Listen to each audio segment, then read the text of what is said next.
जय सिया राम, जय जोहार दोस्तों। आपका स्वागत है जीत मिडिल क्लासेस के एक और धमाकेदार वीडियो में।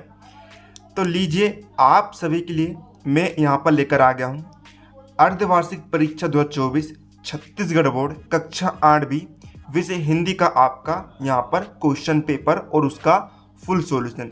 जी हाँ दोस्तों, यदि आप इस क्वेश्चन पेपर को अच्छी तरीके से तैयार कर लेते हो तो आपको मैं गारंटी यहाँ पर दे सकता हूँ, आप भी परीक्षा में डेफिनेटली आपको इसके बहुत सारे क्वेश्चंस देखने को मिलेंगे और आप परीक्षा में टॉप करके आओगे। तो आइए वीडियो को हम बिना किसी देरी यहाँ पर शुरू कर लेते हैं। यहाँ पर देख सकते हैं आप, इसे सोल्व करने के लिए आपको यहाँ पर 3 घंटे का समय दिया जाएगा। कुल 80 अंक का पेपर यहाँ पर रहने वाला है। यहाँ पर देखिए, आपको अपना यहाँ पर रोल नंबर अंकों में लिखना है, यहाँ पर शब्दों में लिखना है, यहाँ पर आपको अपना नाम लिख देना है, यहाँ पर आपको शाला का नाम लिख देना है, अपने स्कूल का नाम लिख देना है और आपका यहाँ पर काम खत्म हो जाएगा। अब देखते हैं हम दोस्तों यहाँ पर अपने वस्तुनिष्ठ प्रश्न के आंसर। सबसे पहले हम देखते हैं, तो देखिए यहाँ पर सबसे पहले हमें प्रश्न 1 दिया है, न्यायप्रिय का शुद्ध रूप हमें लिखना है। तो देखिए, न्यायप्रिय का यहाँ पर आप शुद्ध रूप लिखेंगे तो हम लिख देते हैं, इस तरह आपको लिखना पड़ेगा, न्याय प्रिय। तो ये इसका यहाँ पर इस तरह से शुद्ध रूप हो जाएगा। प्रश्न 2 हमारा, बुत परस्त शब्द का अर्थ क्या है। तो देखिए, बुत परस्त शब्द का अर्थ हमें लिखना है, तो ये होगा दोस्तों आपका ऑप्शन नंबर 2 राइट होगा। तो आपको यहाँ पर आंसर में लिखना पड़ेगा मूर्ति पूजक। ये इसका यहाँ पर इस तरह से दोस्तों राइट आंसर हो जाएगा।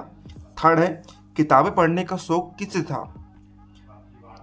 तो दोस्तों इसका राइट आंसर आपका हो जाएगा यहाँ पर ऑप्शन नंबर 2 संजू। तो आंसर में भी आप लिख देंगे यहाँ पर संजू। प्रश्न 4 है, छत्तीसगढ़ की प्रसिद्ध नदी का नाम आपको लिखना है। तो देखिए, इसका आंसर होगा आपका छत्तीसगढ़ की प्रसिद्ध नदी का नाम है यहाँ पर आपका महानदी।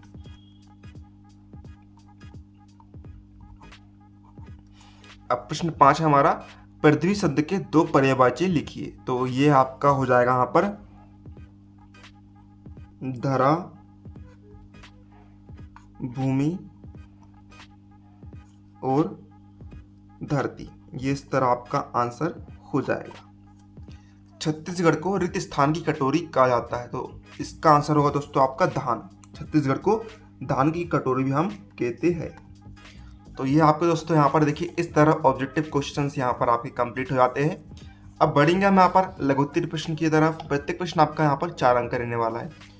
तो प्रश्न 7वां हमारा, कुंवर सिंह विश्वनाथ पर क्यों नाराज हुए। तो आइए इसका आंसर हम देखते हैं। तो दोस्तों इसका आंसर आप लिखेंगे, विश्वनाथ महाराज कुंवर सिंह को घायल समझकर उसके भाई अमर सिंह द्वारा भेजी गई चिट्ठी को नहीं पढ़ता है, इसलिए कुंवर सिंह विश्वनाथ पर नाराज हुए। तो ये इसका राइट आंसर यहाँ पर दोस्तों हो जाएगा। अब हम बढ़ेंगे यहाँ पर अपने नेक्स्ट क्वेश्चन की ओर।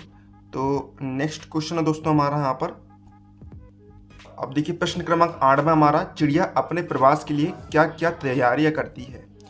तो दोस्तों इसका आंसर आप लिखेंगे, देखिए पीडीएफ डाउनलोड करने के लिए दोस्तों आप हमारा टेलीग्राम चैनल को ज्वाइन कर लीजिए, जिसकी लिंक आपको इस वीडियो के डिस्क्रिप्शन बॉक्स में दी गई है। वहाँ पर आपको पीडीएफ मिल जाएगी। और दोस्तों इसका आंसर आप लिखेंगे 8वें क्वेश्चन का, चिड़िया अपने प्रवास के पहले कुछ तैयारियाँ करती है। वह खाना अधिक मात्रा में खाती है ताकि चरवे की एक तह सी बैठ जाए जो उनकी यात्रा में उनके शरीर को ताकत प्रदान करती रहे। कुछ चिड़िया अभ्यास करना और झुंड बनाकर उड़ना सीखना शुरू कर देती है। अब दोस्तों हमारा प्रश्न 9वां यहाँ पर क्या कह रहा है कि दीदी की डायरी संजू ने क्यों पढ़ी। तो दोस्तों इसका आंसर आप लिखेंगे, दीदी संजू डायरी लिखना चाहती थी पर उसे समझ नहीं आ रहा था कि वह शुरुआत कैसे करे, इसलिए उसने अपने दीदी से कहकर उनकी डायरी पढ़ी। अब दोस्तों हमारा प्रश्न 10वां यहाँ पर, इन शब्दों को शब्दकोश में दिए गए क्रम के अनुसार लिखिए।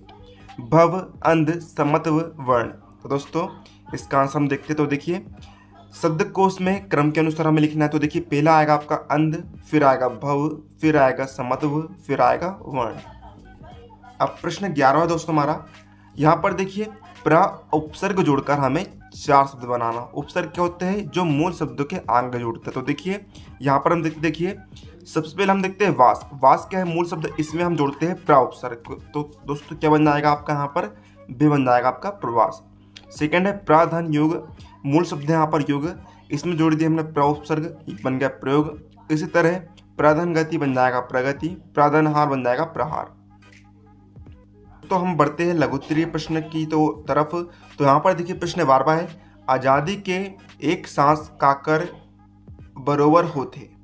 तो दोस्तों इसका आंसर आप लिखेंगे यहाँ पर, आजादी के एक सांस 100 जन्म बराबर होते। आजादी की एक सांस 100 जन्म के बराबर होती है।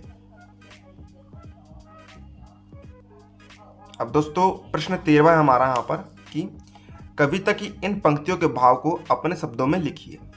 उठो चलो बढ़ो सुमीर शंख है बजा रहा, भविष्य सामने खड़ा प्रशस्त पथ बना रहा। तो दोस्तों यहाँ पर देखिए भाव में यानी कि इसकी व्याख्या में लिखनी है। तो देखिए संदर्भ में आप लिखेंगे सबसे पहले क्या, प्रस्तुत पद्यांश हमारी पाठ्यपुस्तक छत्तीसगढ़ भारती के पाठ नई उसर से लिए गए हैं। इसके कवि श्री सत्यनारायण लाल जी है। प्रसंग में आपको लिखना है, प्रस्तुत पंक्तियों में कवि ने प्रकृति के विभिन्न उपकरणों के माध्यम से लोगों को जगाने एवं प्रगति पथ पर आगे बढ़ने का संदेश दिया है। दोस्तों अब आपको व्याख्या लिखनी है। कवि कहते हैं कि आकाश जैसे विकास के नए गीत गाने के लिए विभिन्न साधनों को सजा रहा है, जिसे हवाएं जैसे संग की मंगल ध्वनि कर रही है। अतः हे नवयुग को उठो और आगे बढ़ो, तुम्हारे सामने तुम्हारा भविष्य खड़ा हुआ है, जो स्वयं तुम्हारा रास्ता बना रहा है। अब दोस्तों हमारा प्रश्न क्रमांक 14वां है। यहाँ पर हमें किसने किससे कहा है वे बताना है। पहला में दिया है बैठो बेटे बैठे रहो, ये सब कैसे हो गया। तो दोस्तों यहाँ पर ये जो है मास्टर जी ने आंचल से कहा था। सेकंड है वाह अदब वाह मुलाहिजा, होशियार शहनशाह तेमो लंग तशरीफ ला रहे हैं। तो ये मोटे नाटे कद के लड़कों ने कक्षा के सहपाठियों से कहा था। अगला है रहने दो आंचल, अगले स्टेशन पर ले लेंगे। तो ये अंचल के पिता ने अंचल से कहा था। अब दोस्तों आपका लास्ट यहाँ पर दीर्घोत्तरीय प्रश्न आएगा आपका, है ना, प्रश्न क्रमांक 15वां, जो कि 10 अंक का आपका यहाँ पर रहने वाला है।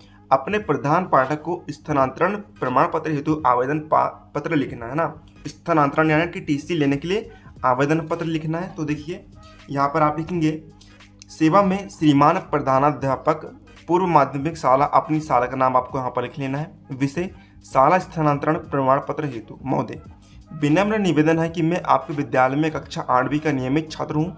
मेरे पिताजी का स्थानांतरण कोरबा से बिलासपुर हो गया है। इस कारण मैं इस विद्यालय में नहीं पढ़ पाऊंगा क्योंकि मेरे परिवार वाले बिलासपुर जा रहे हैं। अतः मुझे स्थानांतरण प्रमाण पत्र देने की कृपा करें ताकि मैं अन्य विद्यालय में अपना अध्ययन निरंतर जारी रख सकूँ। आपका आज्ञाकारी अनिल कुमार। तो दोस्तों इस तरह आपका आंसर कंप्लीट यहाँ पर हो जाएगा। तो दोस्तों इस तरह हमने यहाँ पर देख लिया है छत्तीसगढ़ बोर्ड अर्धवार्षिक परीक्षा कक्षा 8वीं से हिंदी का क्वेश्चन पेपर। उम्मीद आपको वीडियो पसंद आए, वीडियो को लाइक कर दीजिएगा। मिलते हैं आपको अगले किसी नए वीडियो, तब तक के लिए जय हिंद जय भारत।